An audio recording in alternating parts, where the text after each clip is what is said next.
Hi, my name is Nicholas Varghese, and today I'll be presenting my Physics 2212 Lab 2. This lab is very similar to Lab 1, except we will be changing the way we calculate and observe charges. The goal of this lab is to observe the interaction of two charged U tapes, similar to Lab 1, except this time we'll be observing each piece of tape as a line charge rather than a point charge. Using our recordings and observations, we will then calculate the gravitational force on one charged piece of tape as well as the electrical force acting upon the same piece of tape. We will then model these observations in ClosScript to gain a more accurate calculation and idea of how the forces on the tape interact. For this lab, we will be making some underlying assumptions. For one, we assume that there is no air resistance acting on either piece of charged tape. We are also going to assume that each piece of tape has the same charge distributed over the same distance. Again, it is important to point out that our model will be using and treating each piece of tape as a line charge rather than a point charge like we did in Lab 1. For this lab, we will also need to have a basic understanding of some physics principles and formulas. The first formula we will need to know is the basic formula for gravitational force. Next, we also need to understand Coulomb's law in order to calculate and understand the charge of each piece of tape. To understand how each piece of tape interacts with the other, it will be important to calculate the electrical force one piece of tape applies on the other. We will also need a basic understanding of Newton's second law to understand how multiple forces act and combine together. For this experiment, we will create two charged pieces of tape the same way we did in Lab 1. We will stick and quickly remove each piece of tape from a separate piece of tape. Then we will observe how each piece of tape interacts with the other by bringing one piece of tape closer to the other until we observe a physical attraction or repulsion from the bottom piece of tape on the top piece of tape. Using these observations, we will then make the necessary calculations to determine the electrical force on the floating piece of tape.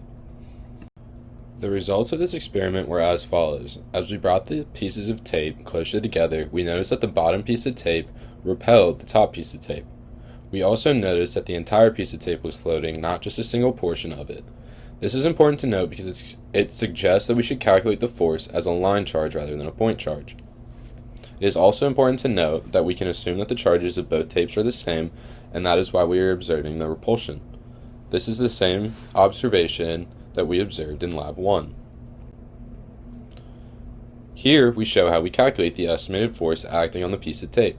First, we know the length, mass, and the distance of separation until we notice the repulsion force acting on the top tape.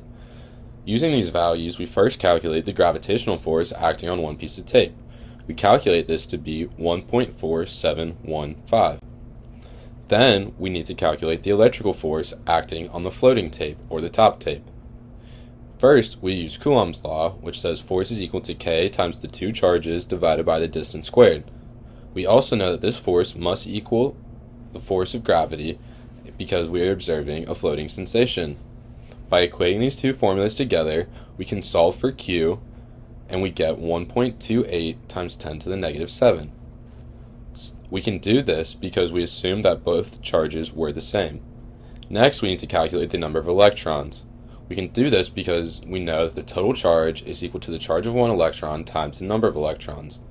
Solving for number of electrons, we get that there are 7.234 times 10 to the 11 electrons. Next, we will look at our computational model. Here are the two main functions that display our model.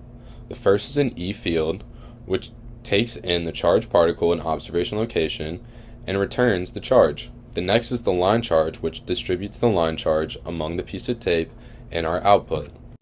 As you can see in our output, the magnitude of electrical force is very close to the magnitude of gravitational force. This is correct because this is what causes the floating sensation, by the forces canceling out. We also see that the line charge is very spread out along the piece of tape. As we can see, not all of these point in the same direction, which is also why our line charge is less than our point charge. As we can see here, the point charge that we calculated is much larger than the line charge that we calculated. The field is larger when the charge is concentrated at a single point for two reasons. First, when the charge is distributed over the line, it is generally further away from the point than the point charge was. This reduces the magnitude of the field. Second, the fields come from different parts of the line, so they don't all point in the same direction. Therefore, when you add them as vectors to get the net field, there is some cancellation. This concludes my Lab 2 video.